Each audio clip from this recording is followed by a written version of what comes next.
I'm Boise City Fire Marshal Romeo Gervais, and we're here to talk about turkey fryer safety today. NFPA and UL both don't recommend using turkey fryers, but if you do use a turkey fryer, we have some important safety tips for you. First, make sure your site is safe, away from your structures, on a flat level surface, and non-combustible. Things such as wooden decks are not a good place to fry a turkey. Second, make sure your oil is appropriate temperatures, about 325 to 350. We don't want it too hot because the oil can ignite. And finally, make sure your turkey is thawed. You don't want to put a frozen turkey into the oil, it can cause boil over. As you can see, what we did here today was not follow any of our safety rules.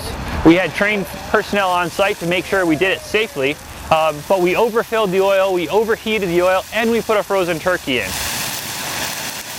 So what you can see when we dropped the turkey in is that the oil went over and ignited, and we had quite a bit of fire. If that would have been on your deck, your house would have been on fire at this point in time.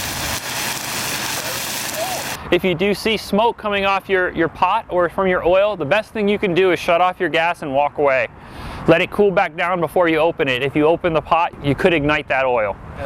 The turkey that we dropped in there was a frozen turkey, and as you can see, what happened when that frozen turkey went in the oil is it started to steam and cause the oil to overflow outside the pot. That's never a good thing, especially with an open flame like that.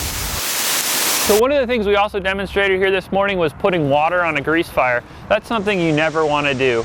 The best thing you can do with a grease fire is to cover it with the lid to basically remove the oxygen from the fire. Once again, when you can see the water, when it interacts with the grease, it causes a flare-up which will intensify the fire.